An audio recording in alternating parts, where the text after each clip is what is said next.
Olá! Agora você pode acessar os conteúdos do Corpo Freudiano Escola de Psicanálise São Paulo pelo podcast e pelo canal do YouTube. Você pode ver também os vídeos de encontros, aulas, debates em nosso Facebook. Para maiores informações, siga a gente no Facebook Corpo Freudiano São Paulo.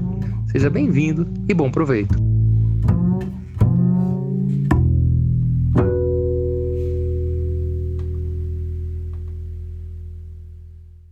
Pessoal, boa noite a todas e a todos. Nós vamos agora iniciar o seminário de leituras de hoje do Corpo Freudiano de São Paulo. Eu gostaria de dar as boas-vindas a todos e recordar para vocês que hoje nós vamos dar continuidade ao trabalho que nós iniciamos na última vez. Nós estamos trabalhando nesse seminário de leituras desse ano, né, os conceitos fundamentais da psicanálise de Freud e Lacan. Da última vez, nós lemos e discutimos a primeira parte desse artigo extremamente importante de Lacan, que foi publicado pela primeira vez em 1960, depois retomado nos Escritos de 1966, que se chama A Subversão do Sujeito e a Dialética do Desejo no Inconsciente Freudiano. E hoje nós vamos dar continuidade, então, ao nosso trabalho com a segunda parte desse artigo, que vai se concentrar numa explicitação do grafo do desejo. Como você sabe, o grafo do desejo foi desenvolvido por Lacan no seminário 5, não o seminário sobre as formações do inconsciente, e no seminário 6, o desejo e as suas interpretações.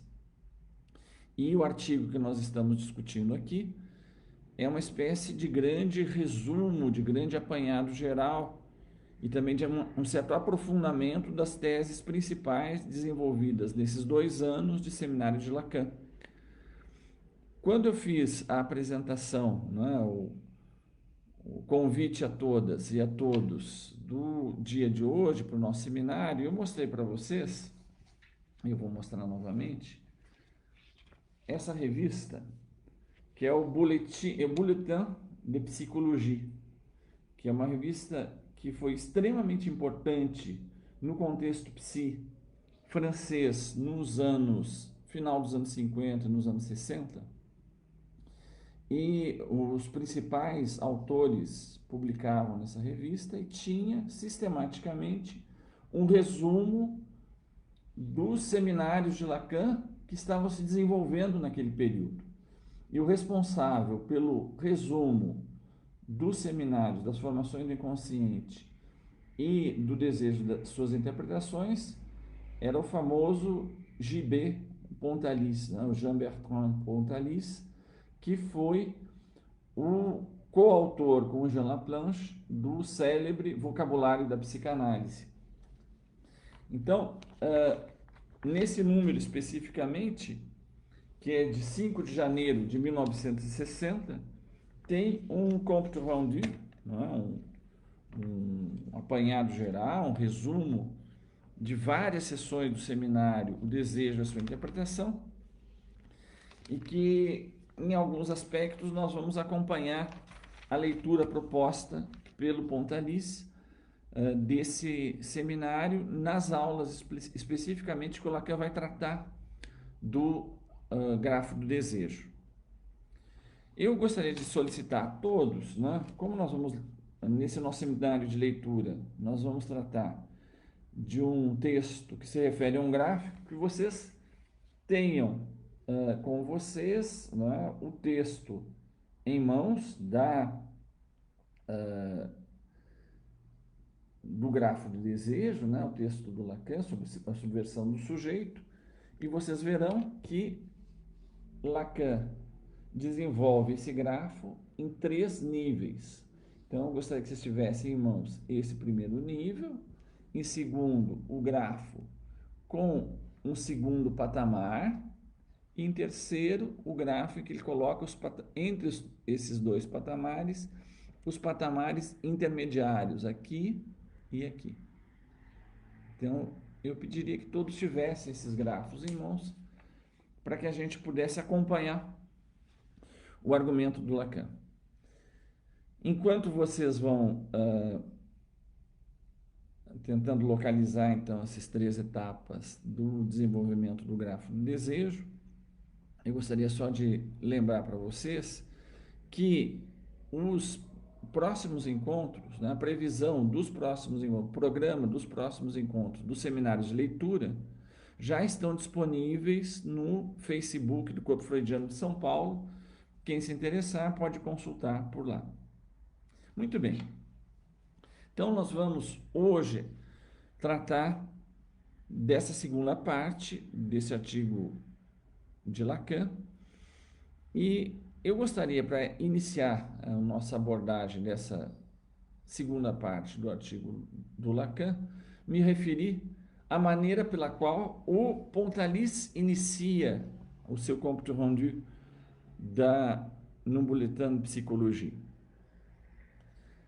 Ele começa assim, eu vou ler apenas a primeira frase, uma tradução que eu mesmo fiz, que situa bem o espírito da construção desse grafo e do espírito do seminário Desejo e Sua Interpretação, que é tratado então nesse artigo do Pontalis. Ele diz assim: no centro da psicanálise, como tratamento e como teoria, nós encontramos o desejo.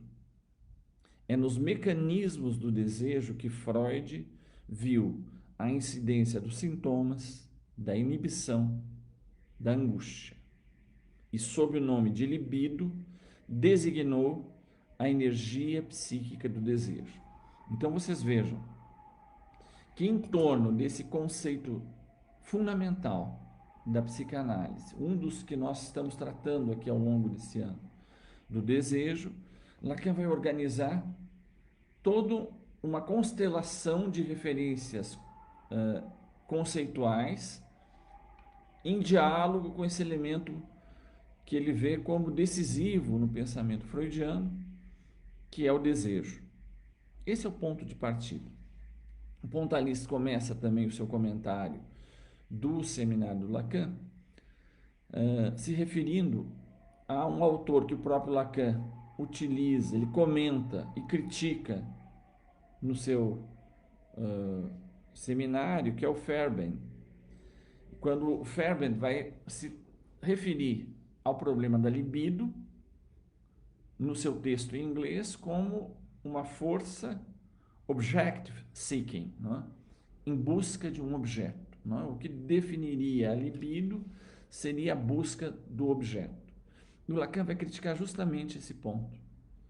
Ele vai dizer que, ao dizer que a libido é object seeking, que ela se define por buscar um objeto, essa definição deixa de lado o aspecto mais radical da proposta freudiana com a libido, e que seria a dimensão não de um object seeking, mas de um pleasure seeking, né? Uma busca de prazer, e que depois vai se transformar numa busca de satisfação, de modo que nem sempre a satisfação opera pela via do prazer. E um dos elementos principais dessa segunda parte do artigo do Lacan e do próprio seminário do desejo, da sua interpretação na construção do grafo, vai ser uma primeira abordagem sistemática da noção de gozo no ensino de Lacan. Então, isso que nós vamos tentar explicitar, as relações de desejo, gozo, e depois de um outro elemento principal que está nesse gráfico, que é o da fantasia, que vai ser aprofundada na sequência dos nossos próximos encontros aqui. Muito bem. Quando Lacan critica essa ideia de que a libido está... o que define a libido é sua busca por um objeto, ele vai retomar críticas que ele já fazia antes, nos seminários precedentes. Lacan dizia assim, que a decorrência da ideia de uma object seeking própria à libido é que existiria um desejo genital, um objeto genital, aquele que depois de um processo ordenado de maturação, de amadurecimento, faria essa coincidência, essa acoplagem adequada, harmônica, perfeita entre a vertente erótica, erótica no sentido libidinal, no sentido de uma satisfação que se dá no corpo, com a vertente amorosa. Vocês entendem que isso dá uma organização, uma orientação para a direção do tratamento. Se a gente concebe a libido como organizada, como a partir de fases ideais que se sucederiam de uma maneira pré-estabelecida, de modo que, se tudo corresse certo, ela chegaria a uma harmonia final, depois de ter percorrido as etapas oral, anal, fálica, a latência, né? E depois o retorno nessa primazia genital.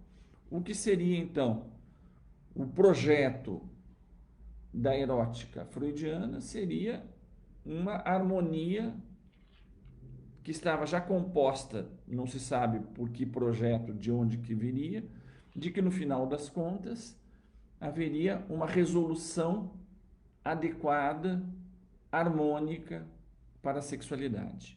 O que Lacan vai tentar mostrar é que justamente a questão da sexualidade humana, atravessada pelo campo da linguagem, atravessada pelo campo do outro, vai deformar, vai desnaturalizar a sexualidade humana, a libido, em elementos que estão amarrados justamente ao campo do outro, ao campo do simbólico, ao campo da linguagem, e que vai ser nesse processo de desnaturalização que nós vamos ter que conceber essa dimensão libidinal do desejo.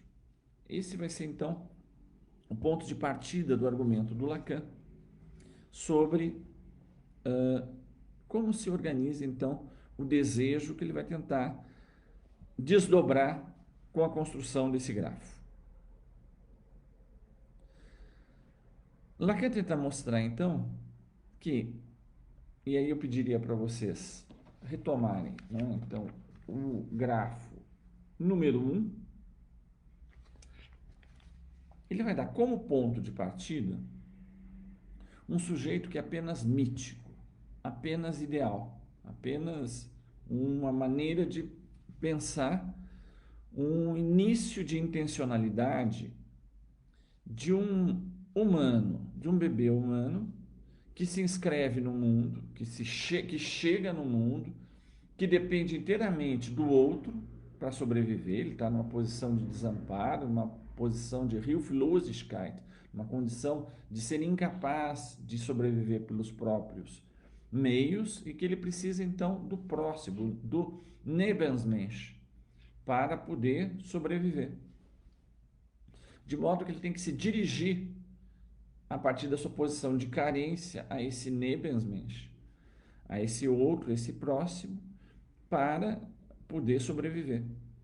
Esse primeiro movimento que surge nessa etapa inicial do grafo, aqui, de baixo para cima, esse delta, esse triângulo,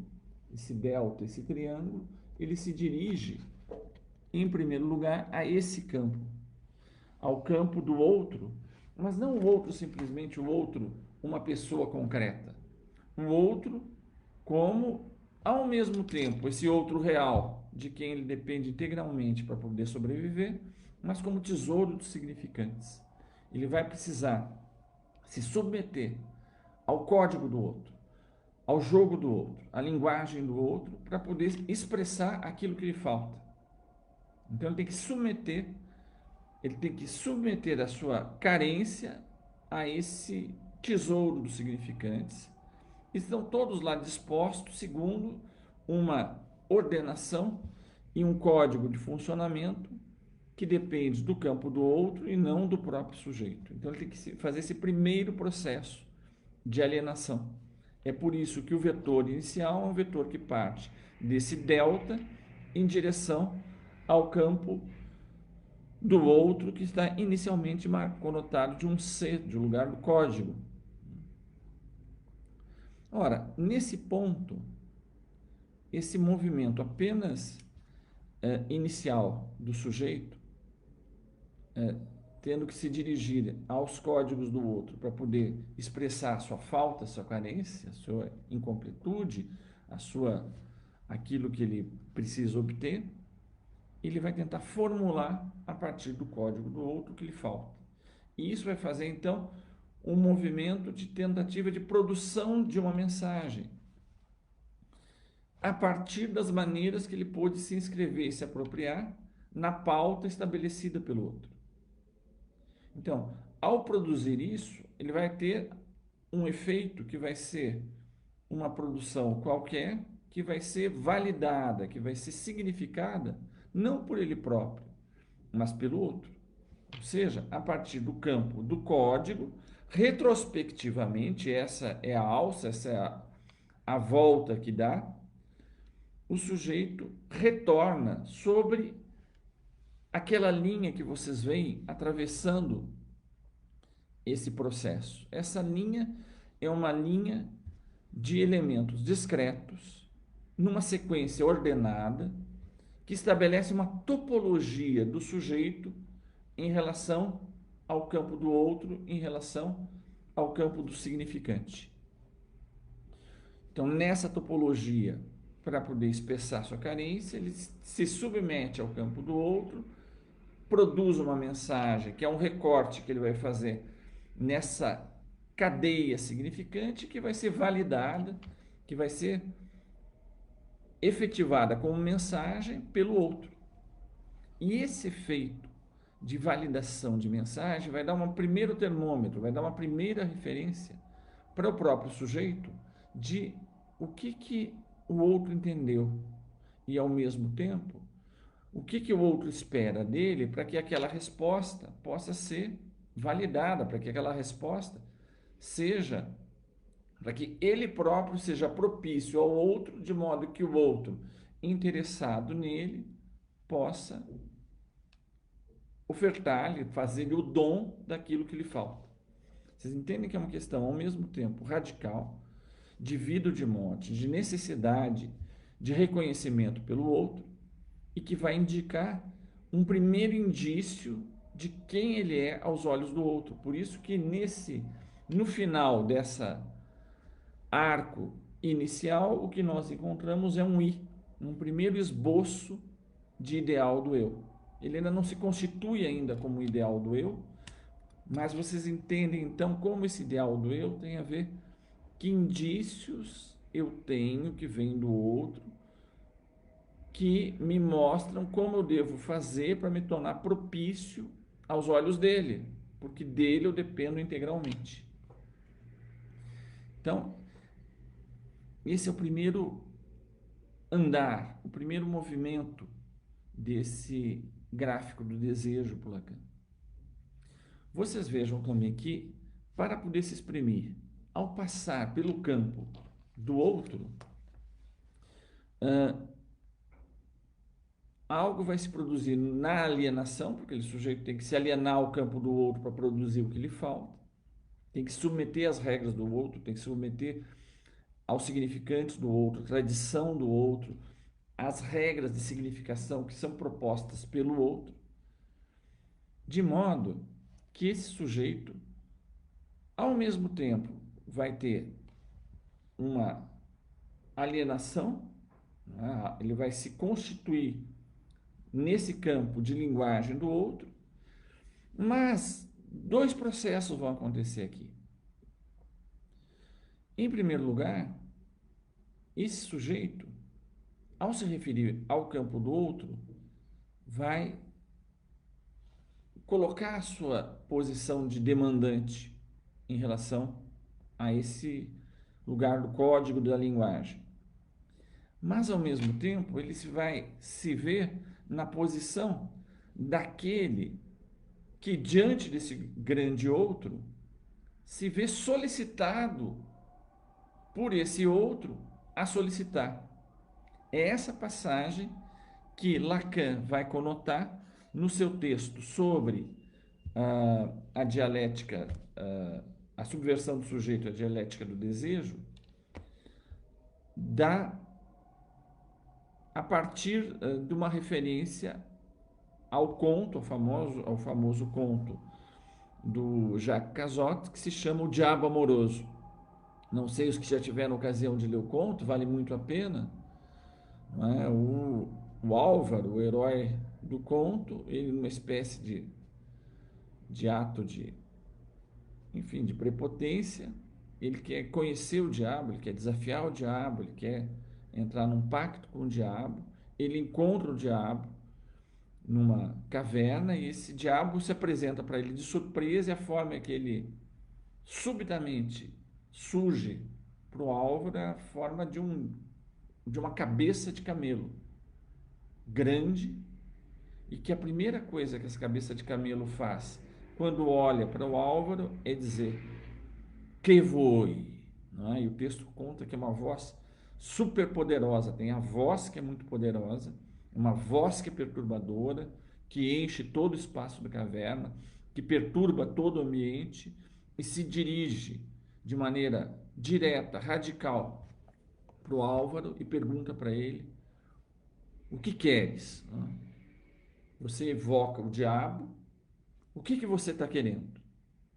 Nesse momento, então, o Lacan retoma esse conto porque ele acha que ele exprime de uma maneira bastante clara uma articulação decisiva nessa passagem. Ao se referir ao outro, ele se vê ao mesmo tempo interpelado pelo outro. Exprime o que você quer, qual é o teu desejo, toma a tua posição. Então vocês vejam que interpelado em responder da sua posição de desejante, de responder da sua posição do seu ser, ele ao mesmo tempo ele tem que se submeter ao código do outro, mas ao mesmo tempo o que ele visa não é algo que cabe exatamente no código que ele tem para se expressar. Porque o que ele visa não é apenas o objeto que vai matar a sua fome, não é o objeto da sua necessidade. Uma vez que ele está exposto ao campo do outro, ao campo da linguagem, que ele se dá conta da sua incompletude, da sua dependência em relação ao outro e da sua aspiração a algo que ele não tem,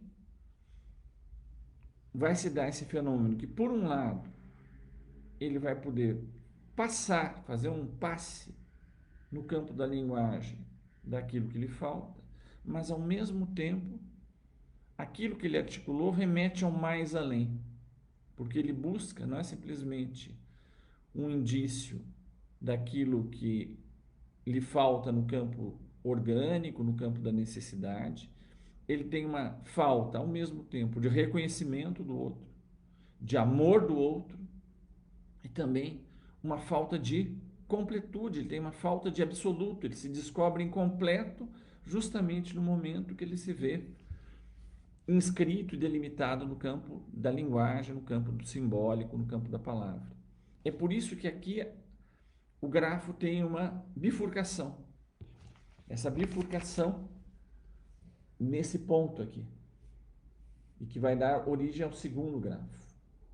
Nesse ponto, uma parte vem buscar a sua mensagem, uma significação que vai brotar no campo da mensagem, retrospectivamente, e por outro lado, ele vai subir aqui. Vai subir num campo da sua incompletude, na impossibilidade da fala em responder sem resto aquilo que ele aspira. Então, esse mais além do que ele consegue articular, Lacan vai chamar do desejo. O desejo, então, vai se situar, isso vai ficar explicitado no terceiro nível do grafo, o desejo fica no mais além daquilo que o sujeito, ao se dirigir à linguagem, ao campo do outro, não consegue exprimir. Então, até aqui o que nós temos? Um sujeito que inicialmente é meramente ideal, ele é meramente uma virtualidade, que para poder se expressar, para poder demandar, tem que submeter ao outro. Ao submeter a linguagem, ele vai encontrar várias coisas ali, vai ver que essa linguagem já está codificada, que essa linguagem está atravessada pelo outro. Ou seja, o próprio outro se transforma num enigma para ele, e o indício desse enigma vai ser no efeito de mensagem que a sua articulação do sujeito produziu. Ao se expressar, ele vai encontrar no campo daquilo que foi significado pelo outro, o que ele próprio significa para esse outro. Por isso que embaixo vai dar um indício de ideal, mas vai ficar grande interrogação. Ao me dirigir ao outro, ele me pergunta, ele me interpela em última instância qual que é a sua, qual é a sua posição do sujeito, o que foi, e que numa atitude reflexiva, numa posição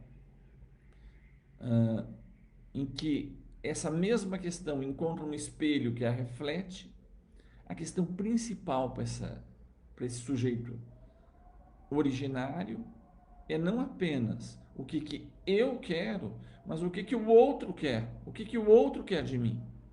Como eu faço para me tornar propício ao outro?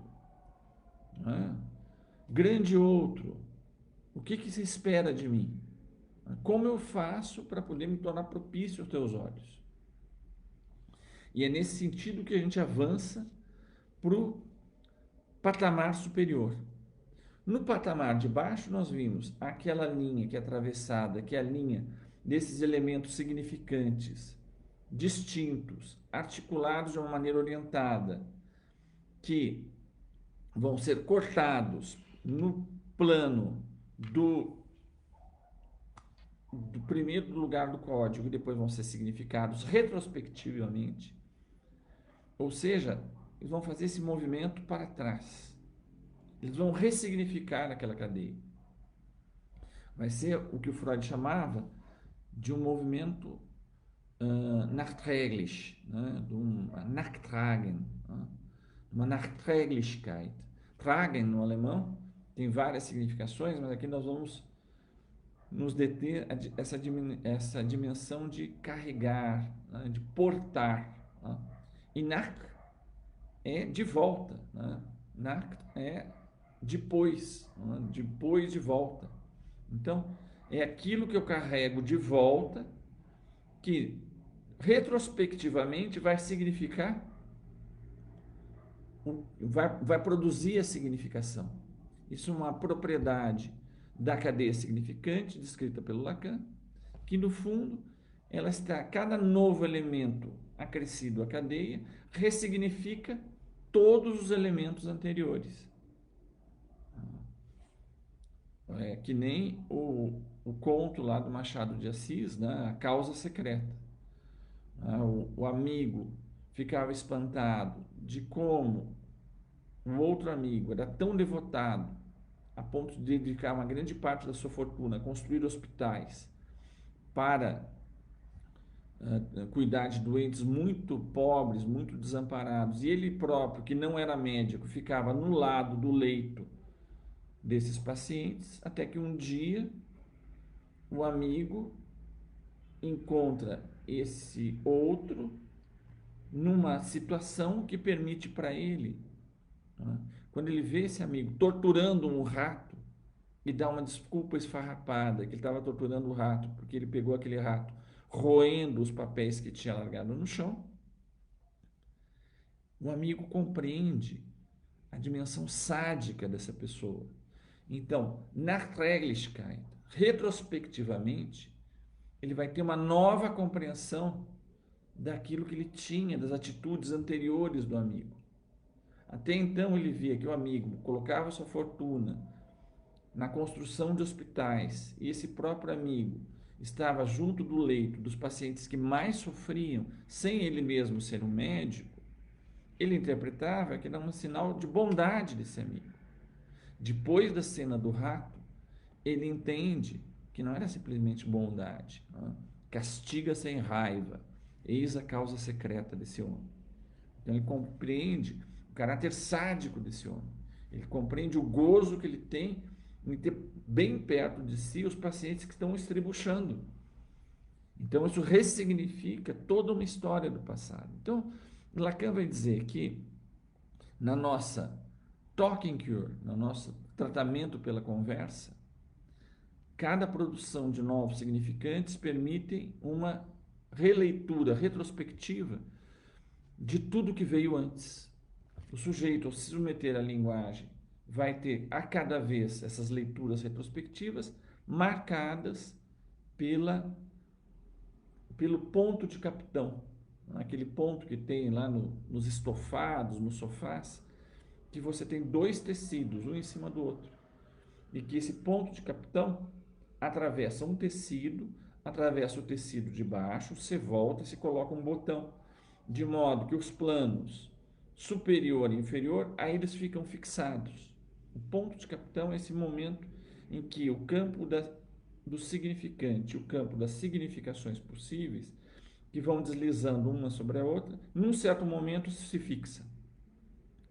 Esse é o ponto de capitão. Então, a cada momento, há um ponto de capitão que sempre vai ser modificado, mas que permite um momento de iluminação. Um momento em que brota uma posição de sujeito. Um momento que permite um acesso à dimensão do sujeito enquanto sujeito do significante, do sujeito do inconsciente. É isso que o Lacan vai tentar mostrar, por exemplo, no ato analítico, como o corte, como a pontuação, em que naquele deslizamento de significantes do sujeito, naquele momento em que o analisante comete um lapso, que ele se emociona, que ele remete sem parar um mesmo significante, que ele retoma sem parar aquele mesmo significante, quando ocorre ali uma pontuação vindo do analista, o sujeito pode finalmente fazer uma captonagem daquilo. Ele se percebe o quanto que ele está dizendo naquele ponto. Isso não quer dizer que essa seja a pontuação definitiva, que isso permita a significação última do sujeito, mas que naquele momento algo dele aparece e é reconhecido como tal. Esse é o andar de baixo. O andar de cima, então, nós já vimos que tem a ver desse gap entre o que o sujeito pode expressar com o campo da linguagem que ele se apropria do outro e aquilo que ele visa, aquilo que ele almeja.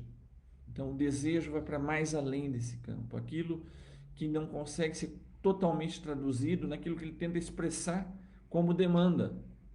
Por isso que a demanda é uma espécie de um parafuso, de um andar em torno de um buraco, que num esforço de poder dar conta daquilo que me falta em última instância, mas o próprio sujeito não consegue expressar, ele cai no vazio, ele cai num buraco. É o que Lacan mais adiante vai tentar expressar na teoria, né, na topologia do toro, né, do pneu, da câmara do pneu.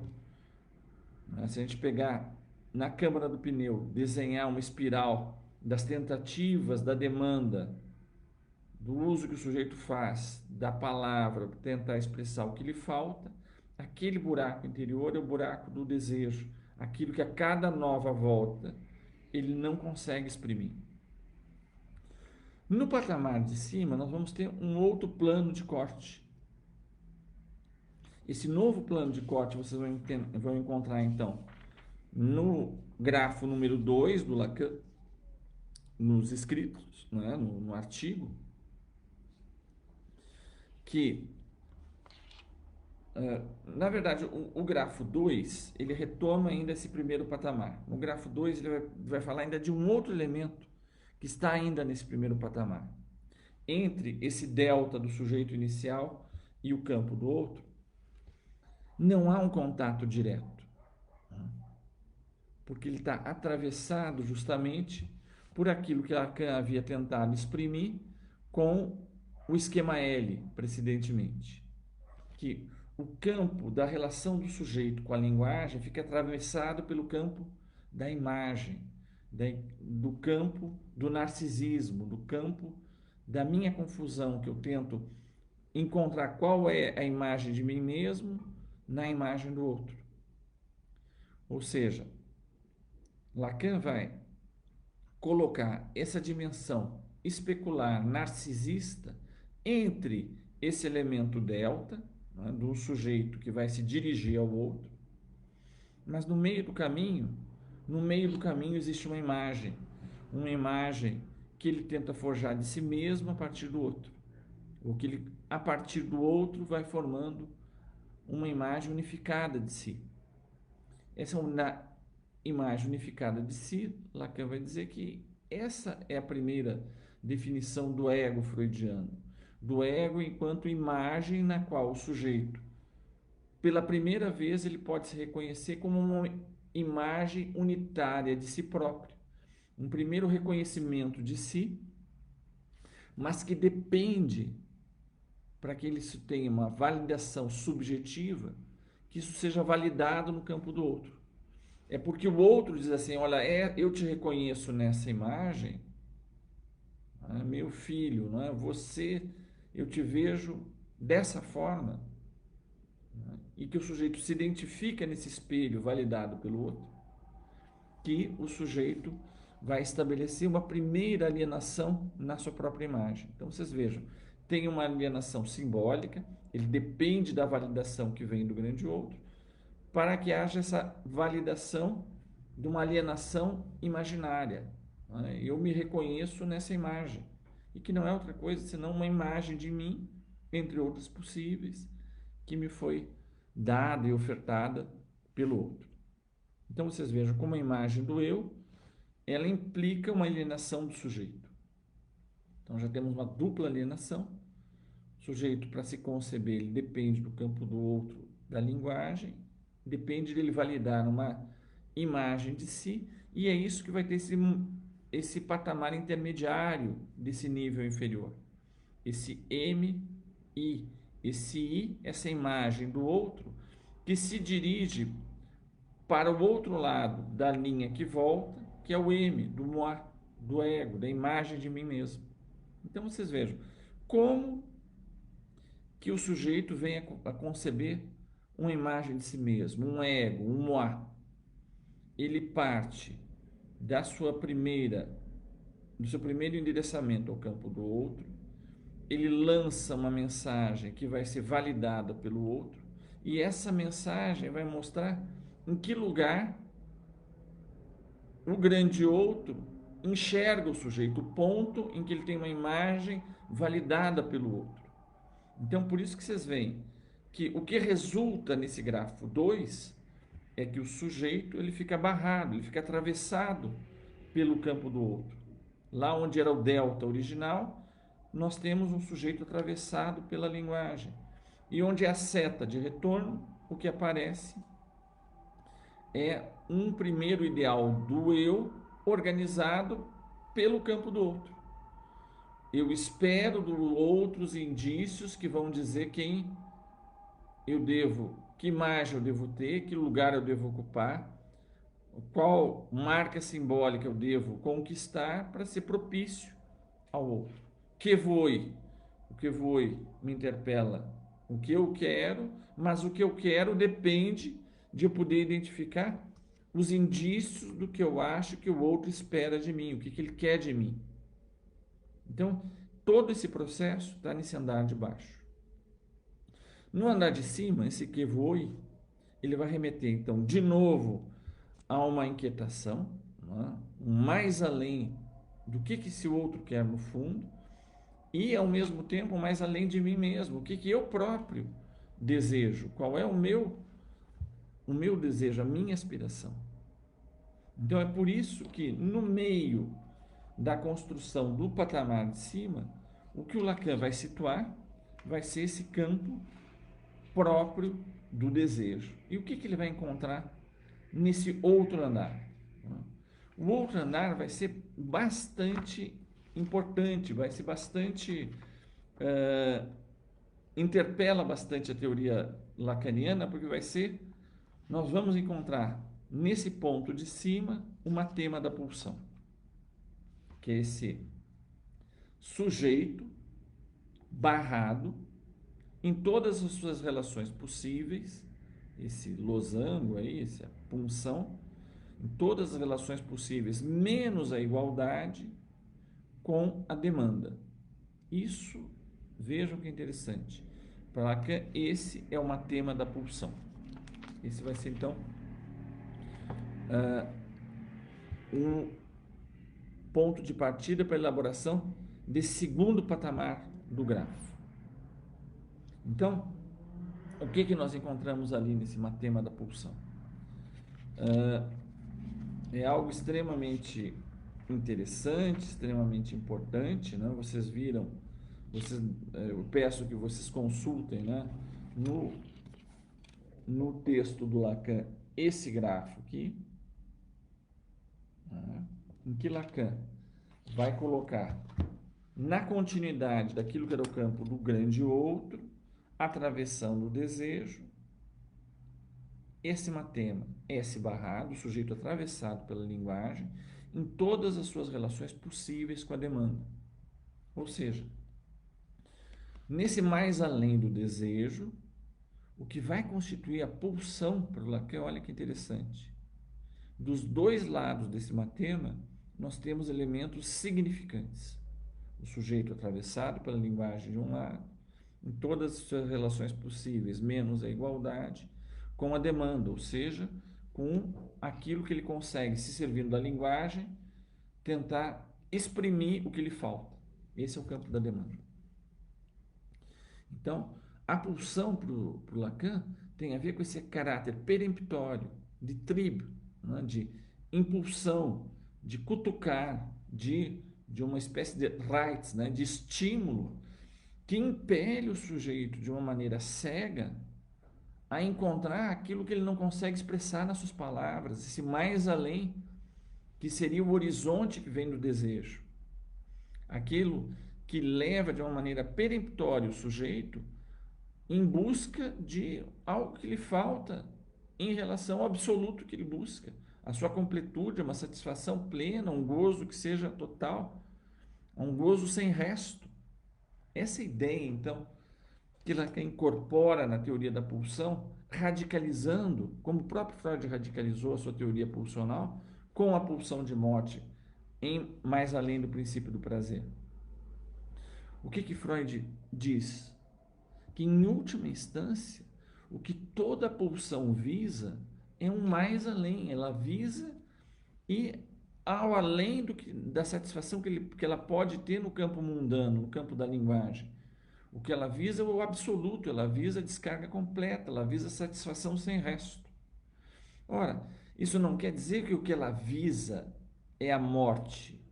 Ela é uma pulsão de morte, porque esse tipo de satisfação é incompatível com a vida. Se ele descarregar tudo, o que ele encontra é um zero. Então, isso coloca o sujeito em uma posição radical de divisão. Uma posição que, para Freud, vai ser uma posição de empedocliana. Porque ele, ao mesmo tempo, visa a satisfação absoluta, descarga total e sem resto. E para obter isso, ele tem que sair do campo da vida. Ou ele coloca o pé no freio para continuar vivo. De modo que estar no campo da vida é tolerar um menos absoluto, é tolerar um regime de menos gozo, em que algum lugar deve haver um mais gozar, porque o regime daqueles que continuam na vida e no campo da linguagem é um regime de incompletude, ou seja, esse é o campo da castração. É ali que Lacan vai marcar a relação do campo da castração. Em cima nós vamos ter então uma seta que vai do gozo à castração. Do gozo à castração. E nós vamos ver como então que se articula. Então, o campo da pulsão é aquela tentativa quase maquínica de tentar inscrever com os elementos que o sujeito dispõe a sua busca de satisfação absoluta, de descarga até o zero. Ora, nessa linha superior que vai se constituir pelo que foi, né, que vai se constituir a partir dessa interpelação, né, dessa descoberta, dessa questão absoluta, de que para eu poder tentar me situar no que me falta, eu tenho que entender o que o outro espera de mim. Deus me manda as leis, me coloca, né, de uma maneira clara o que está me faltando, diz o que eu devo fazer, como é que eu me torno propício, como é que eu me torno satisfatório, ali que vai se colocar as relações do sujeito com a aspiração do gozo absoluto e com a necessidade de recuar diante disso para poder sobreviver. Eu vou ler para vocês uma passagem contundente, totalmente clara, do Lacan nesse texto da subversão do sujeito, dialética do desejo, sobre esse ponto, em que ele diz assim: aquilo que é necessário nos deter é que o gozo é interditado àquele que fala como tal, ou ainda que ele não possa ser dito senão nas entrelinhas, para alguém que é sujeito da lei. E aí o que ele diz?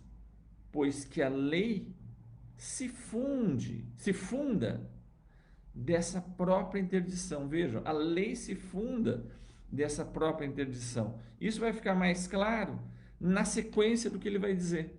O que quer dizer que a lei se funda nessa interdição? Ele diz assim: a lei de fato ordenaria, goza, jouit, em francês, goza, jouit, que o sujeito não poderia responder senão por um jouit, que é uma assonância que tem em francês de eu escuto. Então vocês vejam, o sujeito pergunta para o grande outro: o que queres? E ele escuta desse campo que vem do outro, goza. E a posição do sujeito, ele escutando esse jouit, ele responde com jouit. Eu escuto isso, eu escuto isso. Você é convocado a gozar. Você é convocado pelo campo da pulsão de ir até o extremo. E ele diz assim: onde o gozo não seria mais senão subentendido. E ele continua. E esse é um aspecto central para poder entender a proposta do Lacan da relação entre o gozo e a lei. Ele diz assim: mas não é a lei ela própria que barra o acesso do sujeito ao gozo. Veja, não é a lei que barra o acesso do sujeito ao gozo. Apenas ela faz de uma barreira quase natural um sujeito barrado. Então vocês vejam, é o contrário. O sujeito não fica num déficit de gozo porque a lei proíbe de gozar até o fim. Ela simplesmente dá uma inscrição para esse caráter fundamental de conflito, de clivagem, de spaltung, de divisão do sujeito, que é essa divisão radical. É essa divisão que coloca o sujeito entre esse ser ou não ser, eis a questão. Porque se eu quiser gozar até o fim, eu não sou mais, aí eu tenho que me contentar com viver cá na terra sempre triste, ou na melancolia de que a minha alma está no outro mundo, é uma alma minha gentil que te partiste tão cedo dessa vida descontente e que repousa lá no céu eternamente, ou seja, é inacessível a mim. Esse gap entre a minha alma que goza nos céus, eu que vivo cá na terra sempre na incompletude, que a lei vai ordenar. Vejam, a lei diz assim, a lei inscreve isso. Tua mãe está proibida, como se fosse, não é, a proibição do acesso à mãe, que é a causa da minha incompletude. E é esse salto que o perverso acha que ele consegue transpor. O perverso acha que a barreira para a completude do gozo é a lei. E que a lei, no fundo, é bobagem de neurótico. O neurótico se submete ao chicotinho da lei porque não ousa, como perverso, radicalizar a sua aspiração de gozo pleno às últimas consequências. Então, se ele transgredir a lei às últimas consequências, ele vai ter acesso ao absoluto. Ora, o que a leitura que Lacan faz dos contos de Sade é justamente da demonstração que, mesmo transgredindo nos últimos extremos, o sujeito, a cada vez, o que ele renova é aquela produção de um gozo extremo, de cadáveres e de sangue para todos os lados, e a renovação da incompletude. Então vocês vejam que a lei aqui não é a que proíbe o gozo, é que faz com que ele seja possível de algum tipo de inscrição dessa conflito todo, dessa clivagem no mundo da linguagem, no campo da linguagem, no campo do simbólico, num campo que se possa lidar com isso. Então, nós havíamos falado outra vez, e que a própria lei, ela não proíbe o desejo, a própria lei cria o desejo, ela incita o desejo, ela torna desejante. A aventura humana na Terra começa por essa transgressão de Adão e Eva. Adão e Eva já estavam no paraíso, eles podiam já ter o gozo absoluto, aquilo que a gente visava lá no céu eternamente, eles já estavam no céu eternamente. Só que Deus coloca uma única lei. Vocês já estão no paraíso, vocês já vivem lá plenos eternamente, vocês só não podem comer o fruto da árvore que está no centro do paraíso, porque esse só eu tenho acesso. Bastou lhe dizer isso para criar a concupiscência. Eu quero ter acesso a esse gozo que a lei de Deus me proíbe. Ou seja, eu busco mais além. A partir dali, ele se torna desejante. E com isso, ele é expulso do paraíso.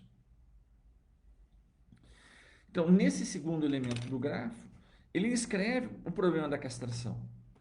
A castração tem a ver não simplesmente que a lei proíbe, mas a lei inscreve essa clivagem.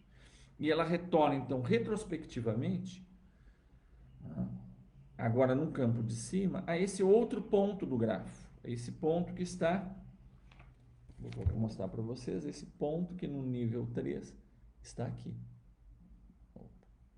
Opa, para cá. Aqui. Ele parte nesse ponto em que, no texto do Lacan, nós vamos encontrar o significante do A barrado. A descoberta pelo sujeito de que aquela resposta daquilo que lhe falta não está no campo do outro. Eu não tenho essa resposta, nem o outro.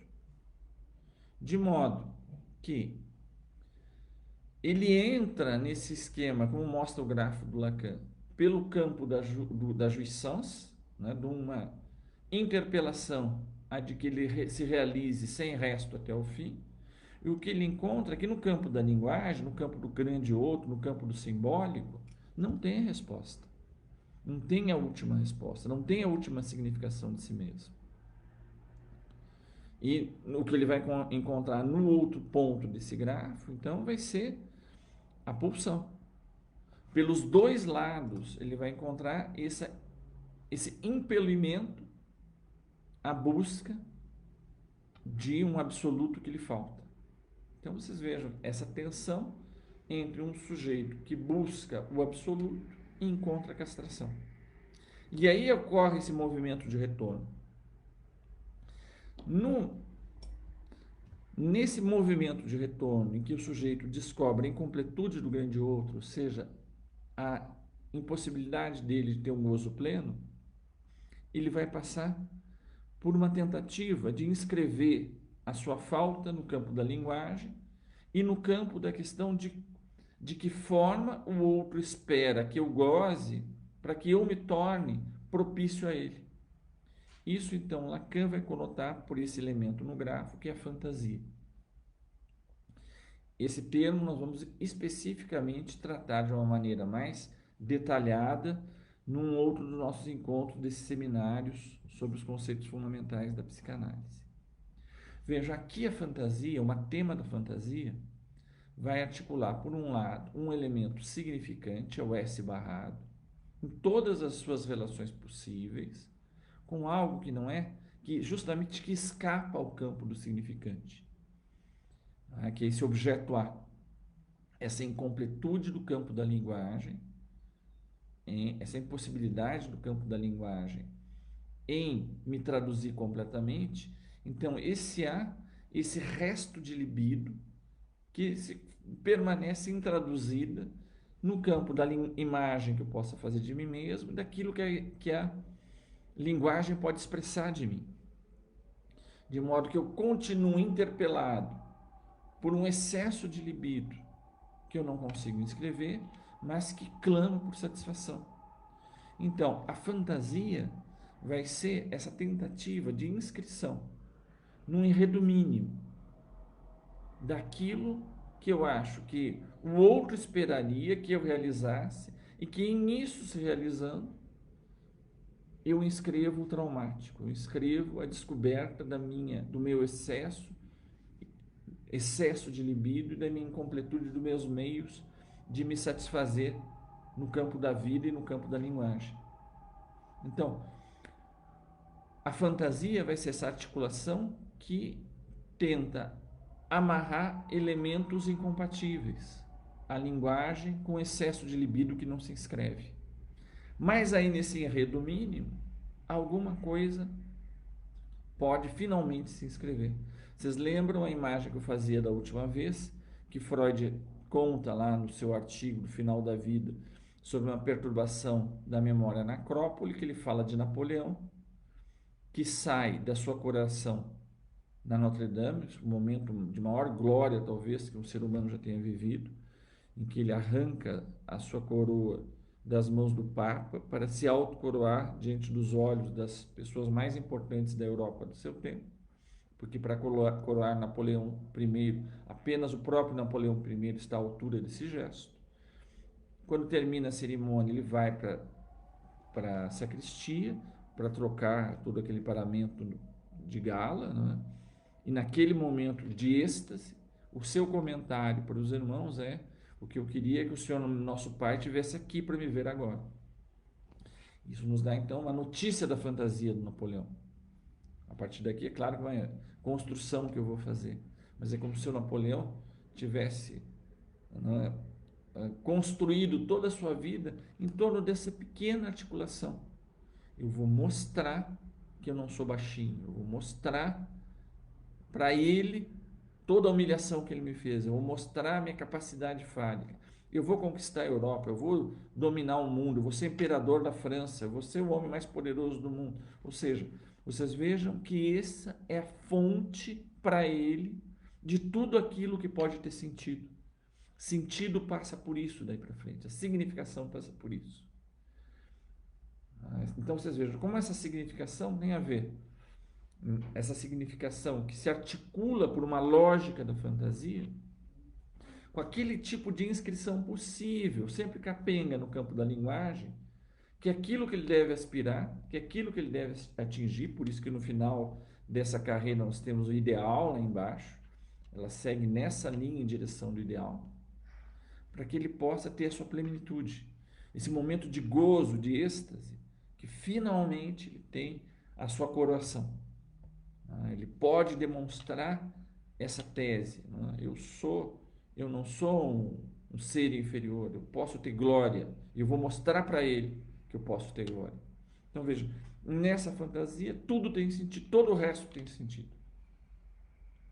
E é por isso que nesse movimento de retrospecção, né, de Nartreglis, de voltar, o que ele vai encontrar é o plano inferior, o plano da mensagem. Então vocês vejam que num nível, o plano da mensagem, ela é significada pelo outro, mas num outro nível que vem de cima, ela é significada por todo esse trajeto. Ela é significada também pela incompletude do sujeito, do caráter peremptório da busca da sua plenitude, pela passagem na descoberta da incompletude do outro, pela tentativa de se construir uma lógica mínima, um arcabouço mínimo, então do que eu devo organizar, para onde que eu devo vetorizar as minhas pulsões, o meu desejo, para que eu possa ter uma realização mais perto do pleno possível, que então as coisas no mundo podem ter uma significação. Então vocês vejam, né, que isso vai transfixar novamente numa num movimento descendente, o campo da imagem do eu. Então vocês vejam como essa imagem do ego fica atravessada por esse percurso todo, né? Eu sou o Napoleão I, ele começa então a poder se identificar com a grandeza do Napoleão I, com a glória do Napoleão I, lá na imagem que está lá embaixo, em direção ao ideal. Quantos sacrifícios, quantas guerras, quantas mortes, quantas aventuras, em última instância, para demonstrar que eu não sou um serzinho inferior, eu posso ser o imperador dos europeus, o imperador dos franceses. E tudo se organiza como sentido, todos os sacrifícios, né, em nome disso. Eu acho que o outro espera para que eu seja respeitável, que eu seja Napoleão I. Então, vocês vejam que esse grafo, ele também tem um papel importantíssimo para nós concebermos a direção do tratamento. E qual é os fins do tratamento? Para o que ele visa? Vocês vejam que, através desse grafo do desejo, a gente pode entender que um dos primeiros elementos que devem ser obtidos na direção do tratamento é essa descoberta da incompletude do outro, dessa descoberta da nossa condição de incompletude na linguagem, que não há resposta última, que quando se solicita ao grande outro a resposta, o que a gente escuta é o silêncio das estrelas. E essa posição de silêncio de Deus que torna todas as espiritualidades possíveis. E cada vez que esse Deus é encarnado, ele se inscreve numa lógica da fantasia. Ele é encarnado numa imagem. Então, o que seria então essa relação com um campo em que eu me dirijo ao simbólico, à linguagem, pedindo que me defina, e o que eu encontro é um buraco nessa definição. Então, esse é um elemento fundamental para que uma análise possa terminar, que o sujeito descubra essa incompletude do grande outro, que tem a ver com um momento da transferência, que ela entra na transferência supondo um saber ao outro, e eu descubro que ele não tem a última palavra desse saber. Que eu me dou conta que, em grande dimensão, o meu inconsciente é o discurso do outro. Eu fui constituído na alienação desse campo simbólico, que tem no seu pacote todos os ideais, os pacotes morais, os ideais, tá, que me constituíram e que eu fiz meus, que eu, quando descubro, eu estou funcionando segundo essa plataforma proposta pelo outro e que eu vou me alienando cada vez mais nela. Então, essa desconstrução da minha alienação no campo do outro e da minha necessidade de superar essa alienação, ela é fundamental para o final da análise. Mas se eu retiro todas as marcas do outro em mim, o que me sobra é nada.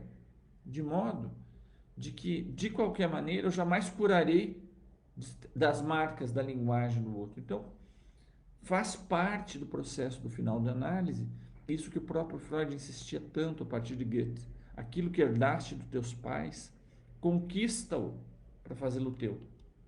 Mas para isso é necessário uma outra passagem que está no grafo. Essa passagem que tem a ver pela fantasia. Porque a fantasia, nós já vimos, é aquele elemento do grafo que faz com que as coisas possam ter sentido. O Lacan dizia que a fantasia é aquilo que o sujeito tem de mais real. É a sua janela através do qual ele olha para o mundo, ele se instala na realidade. Em última instância, é aquilo que vetoriza todas as tendências do homem. Mas a gente acaba vendo que, nessa aspiração extrema, insensata do Napoleão em se transformar em Napoleão I, todo o custo que ele tem para isso. Ou seja, no momento que ele consegue desconstruir a fantasia, que o único sentido no mundo é ser Napoleão I, e que mesmo sendo Napoleão I, ele não é absoluto, ele termina exilado em Elba. Então, é necessário, como no trajeto do final da análise, que ele possa se situar nessa fantasia, de ver tudo de alienado que tem nessa fantasia, que o preço que ele paga de se colocar na posição de escravo realizador dessa fantasia.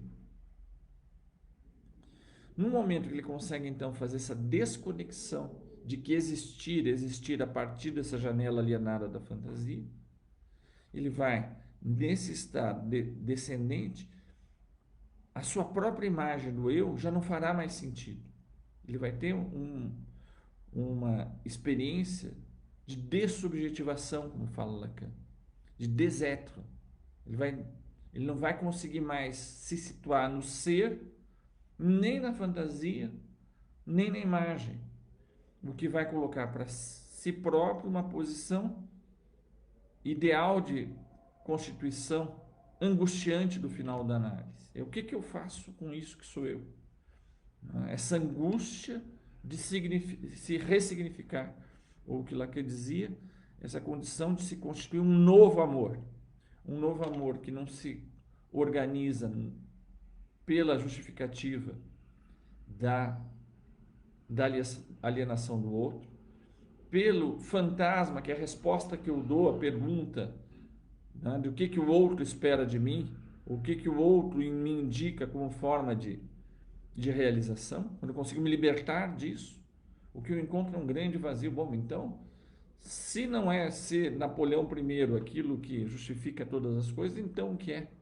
Então, uma espécie de desabamento desses sentidos do mundo dado a priori, de modo que o sujeito se encontra na condição de fazer esse novo passo, a constituição desse novo amor, de constituir uma nova instalação no mundo que não seja pela via da alienação, nisso que ele herdou simplesmente do outro.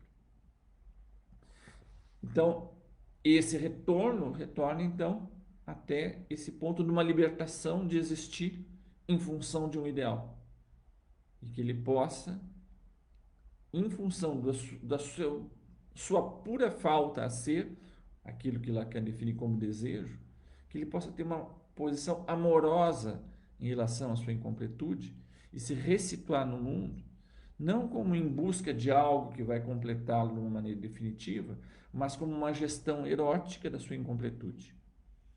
E a partir disso, então, ele pode ter uma nova relação de sujeito, que não é mais, que ele já vai dizer que é um parletre, um ser de fala, que não é simplesmente uma alienação no campo do outro, mas uma apropriação pelo desejo da sua Hilflosigkeit, do seu desamparo, que em última instância tem a ver com aquilo que Lacan diz no seminário da transferência, como ponto culminante de toda a análise, que o sujeito chega àquele ponto que ele descobre que ele não tem mais nenhuma ajuda a esperar do campo do outro, e que a partir dali ele se faz, não é, aquele que deve fazer a gestão da sua incompletude amorosa de si mesmo, da sua instalação no mundo, né, decidindo, né, permanecer no campo da vida, apesar da sua inclinação de ir aos últimos extremos que o conduz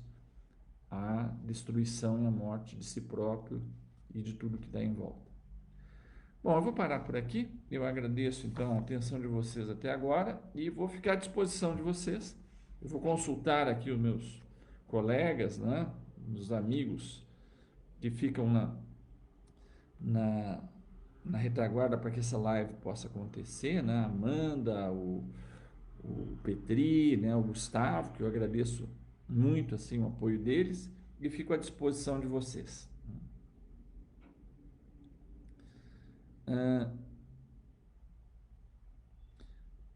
Eu vou trazer então algumas questões aí que meus colegas estão me mandando, né? O Cláudio Honor Antônio Simões pergunta: o ideal do eu é ainda um lugar escravo? Sem dúvida, né? Vocês lembram que para Freud o ideal do eu é uma das dimensões, né? É um dos topos do super-eu, do superego. O sujeito se inscreve no mundo, a sombra, em uma sombra pesada, daquilo que ele deveria ser.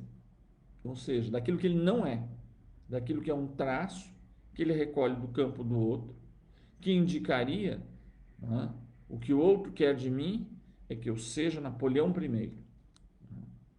E quando ele atinge a posição de Napoleão I, que ele chega no topo da montanha, ele vê que, né, então era isso, né, o que ele encontra é que, né, no topo da montanha de Napoleão I, o que ele encontra é a continuidade da sua incompletude.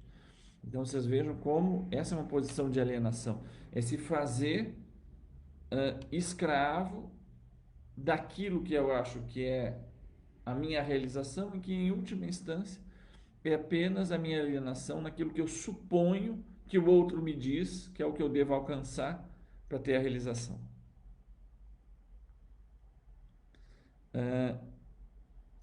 E tem uma outra pergunta do Claudio Honor, que sobre o fim da análise a julgar pelo grafo, não para no ideal do eu, é para além dele, não, é justamente isso, é se libertar disso, é de se libertar de se organizar em função de ideais, de se libertar da alienação absoluta, não é, nas maneiras de funcionar do outro.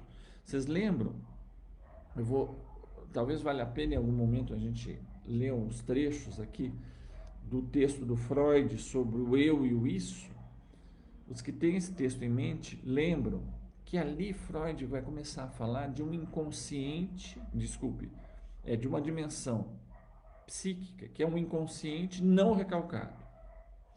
Porque até essa segunda tópica, ao longo da primeira tópica, para Freud, o inconsciente era o recalcado.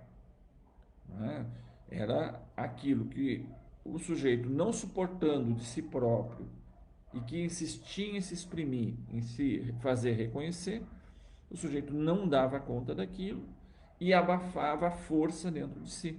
Fazia uma ferdengo, ele abafava com uma drang, com uma força, com um ímpeto de não deixar que aquilo viesse à tona. Então o inconsciente era igual àquilo que o sujeito conhecia muito bem, mas fazia um esforço para fazer de conta para si mesmo que não conhecia.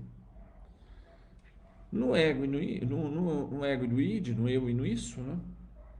O Freud vai dizer, não, eu descubro, me dou conta que tem uma grande proporção do eu que decorre unicamente do fato de nós termos sido constituídos no discurso do outro, de sermos construídos a partir da nossa exposição do outro. Quando eu me vejo, eu estou repetindo a língua materna. Eu sou constituído no interior da língua materna. Eu não me dou conta, é inconsciente para mim, da como comecei a falar o português. Isso é tão constituinte de mim mesmo que eu não me dou conta que essa linguagem que é a minha é a linguagem materna, a linguagem do outro. Eu não me dou conta que eu funciono, por exemplo, segundo padrões morais que têm a ver com a minha herança judaico-cristã. Eu me vejo funcionando, realizando esse programa, a despeito de qualquer outra coisa, simplesmente porque eu rodo esse programa que, na verdade, ele nunca foi verdadeiramente recalcado. Ele só foi inconsciente, porque foi constitutivo de mim. Então, a questão do final da análise tem a ver com uma libertação de funcionar a partir exclusivamente dos indícios da fantasia que eu constituí para mim, para que o mundo tivesse algum sentido. Exclusivamente aquilo que eu atribuía ao outro, como aquilo que ele me dizia que eu tinha que ser para poder me realizar. Me libertar, inclusive, da herança para poder me apropriar dela. Mas retirando tudo, o que eu encontro é um campo de puro desejo. Bom, então se é isso, se é pura falta, mas uma falta erótica, uma falta que tem a ver com uma aspiração de algo de bom possível, de um desejo possível, né? Como eu vou me orientar? Né? Como é que eu vou me orientar no mundo na gestão dessa falta? O Eduardo ST, ele diz assim, Mário, obrigado pela excelente aula. Você poderia nos informar o número do Bulletin de Psicologia? Então, o número é o seguinte, ó, é um número, né, eu reencontrei, isso aqui estava perdido, eu reencontrei para poder falar para vocês, é um número 171, volume 13, fascículo 5, que foi publicado no dia 5 de janeiro de 1960. Veja se vocês conseguem ver aqui. Tá? é esse aqui. 5 de janeiro de 1960, é o volume, é o 171, fascículo, é o volume 13, fascículo 5, tá? Do Boletim de Psicologia.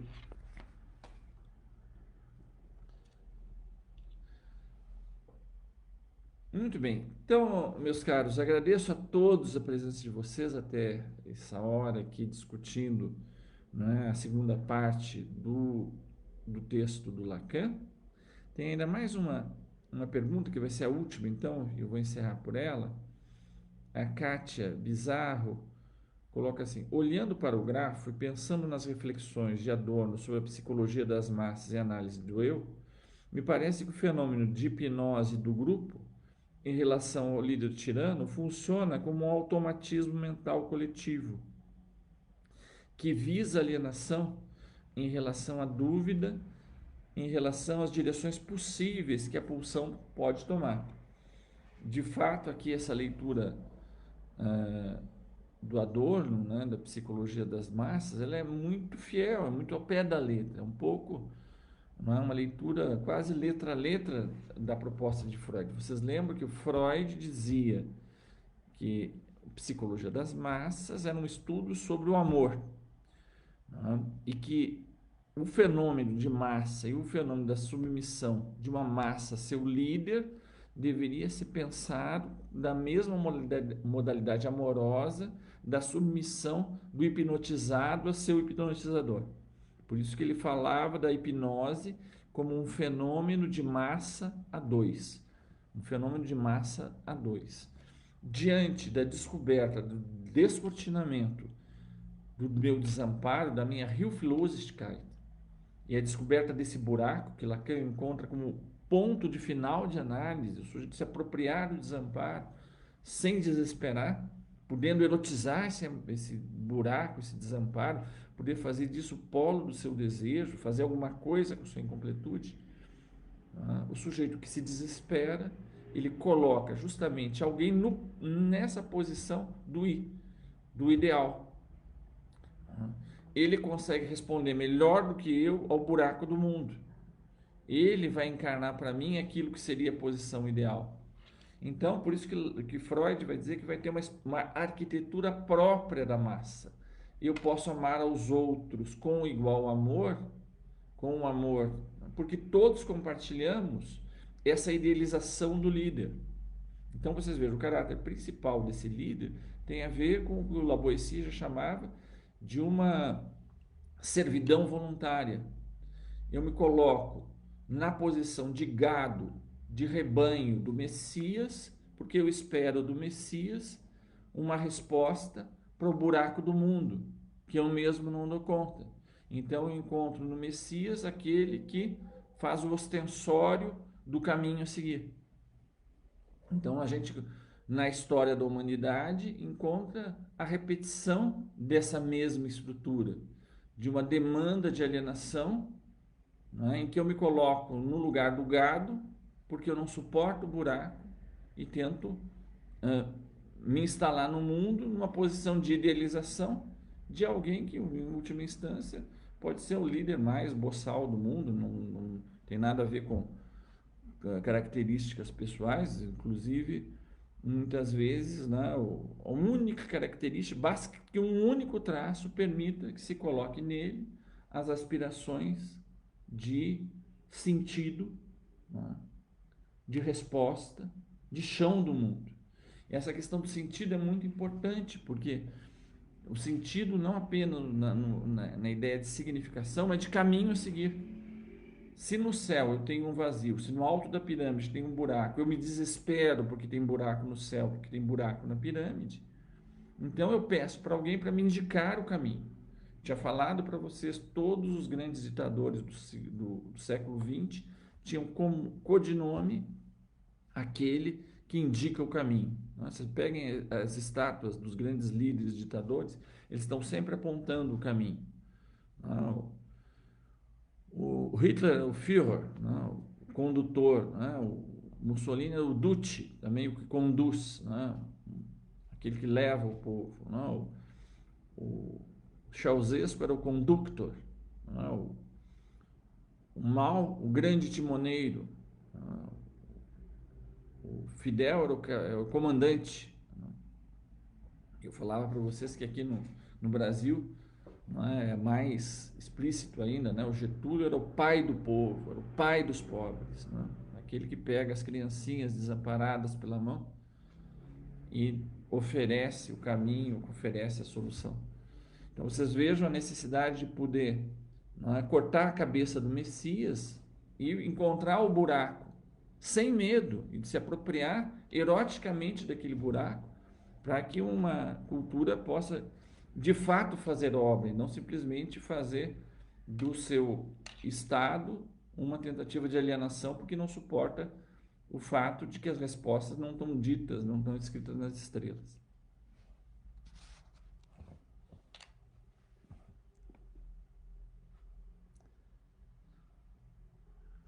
Bom, gente, deixa eu só ver aqui. Bom, tem várias outras questões aqui.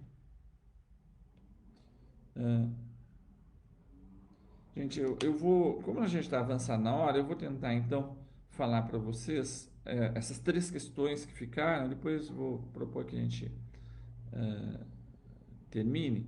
A Vera Nascente diz assim: qual é o destino da pulsão no final da análise? A Kátia Bizarro diz: queria que você falasse mais sobre a pulsão de vida e de morte não serem distintas, mas do ponto de vista serem uma mesma pulsão com direções distintas. E o Claudio Honor pergunta qual a diferença que há entre o I minúsculo com azinho entre parênteses e o I maiúsculo. Tá bom, então eu vou tentar responder essas três questões. Né? Então, a pulsão na questão do final da análise, ela tem a ver com esse seu desmembramento dessas. Ela tem que passar por esse processo de castração. E a questão da castração não é simplesmente uma submissão à lei, pedir que a lei ou que o Messias me alienem no que eu devo fazer, mas justamente de poder olhar de uma maneira direta e sem medo para aquilo que vai me fazer assumir uma castração. Não é? Como dizia lá o Beckett, né?